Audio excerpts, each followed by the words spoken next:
Nova Scotia. And when I say that, I always get two responses. The first one is, where the hell is Nova Scotia? And the second response is, damn, I didn't know there was black folks in Nova Scotia. Thanks to Harriet Tubman and the Quakers, they had a witness relocation program. It was similar to the witness protection program, minus the protection. Yeah, we were the only black family in a town where a trailer was a status symbol. And it was really inconvenient because my grandmother couldn't fucking stand black people. And, you know, so she was black, but you know, it's all right. I do comedy mainly because it gets me out of the house in the evenings. Because if I had to stay home, I'd have to help my son with his homework. I'm one of them tough love parents. I feel like I had to repeat 7th and 8th grade on my own. He should too. Yeah, man. So I grew up, my son's the only child, and he's very fortunate, he doesn't even realize it. I grew up, only girl, 5 older brothers. That's a lot of fucking hand-me-downs. Do you know what a pair of tough skins look like after 5 boys wore them? Damn things don't die either. Yeah, but my mom was considerate. We were poor, so I had to wear all my brothers' hand-me-downs. But my mom was considerate. She, you know, we each had our own toothbrush. We all had our own underwear. We didn't have to share that. And she was also very generous when it came to dads. Each of us had our own.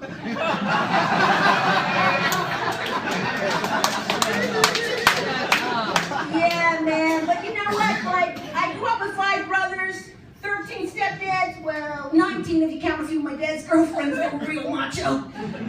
So I mean, used to the male image, but it took me a long time to get married. I was 30, and oh my God, I was like going to weddings and crying and stuff, and I had to start praying. And you got to be careful when you pray, because sometimes if you're not exact, you don't get what you want. I asked for a 6-pack of abs. I got muffins, not muscles. Oh man. So anyway, like I used to pray, now will lay me down to sleep. Jesus sent me a man that I could keep. It could be tall, it could be thick, it could be hairy. Just make sure he wants to marry me. And then finally, you know, I found the guy, and you know, he wanted to marry me. He accepted me for all my faults, which are none. So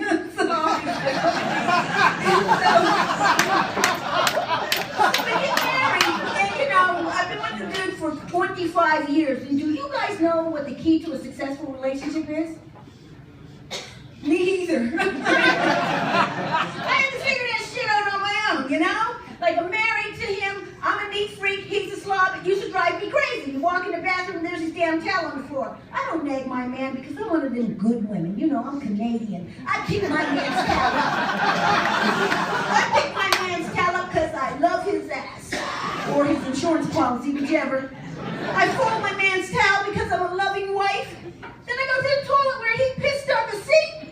I dry it off with his towel and then I hang it up. Next day when he smells like piss, my little secret. And another coping mechanism I have is I do meditation and yoga and all that namaste stuff, and it really helps keep me calm. But there are days when I'm filled with rage because he doesn't freaking appreciate me. You know, like when you cook an 8-course meal, girl, and they don't even load the dishwasher. You ask them to cut the grass at 7 feet high.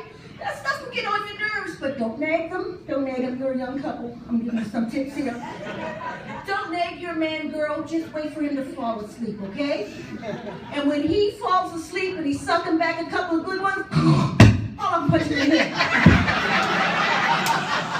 Couple quick times, you know? Sometimes they wake up. And you gotta be ready. When they wake up, girl, like my husband woke up, he said, did you just fucking hit me? I was like, well, yeah, you weren't breathing. I was like, sweetie, you better go get one of them tests. You might have sleep apnea. Do you know the dude went and got a test? He just had sleep apnea. This whole time I thought I was doing something therapeutic for myself, and I was actually saving his life. Probably doing the work of the Lord. Yeah, man, and so I have a son. He's 12, so it's a very difficult time for me because I just turned 40 10 years ago. But you know, because I'm going through like perimenopause and he's going through puberty. You know, he has hormones coursing out of control, so do I. We both have mood swings. The only both growing our very first mustache together. I checked his little history on the computer the other day, because you gotta, you know, you make sure your kids aren't joining ISIS or some shit like that. And the last 3 websites he went to, 12-year-old, naked girls, boobs, and naked Sarah Palin. And I was like, my God, what kind of freak are you? Sarah Palin. I was like, why can't you Google somebody sexy like Rihanna, Christina Aguilera, or Beyonce? But then I know why you didn't, because me and Beyonce are almost identical.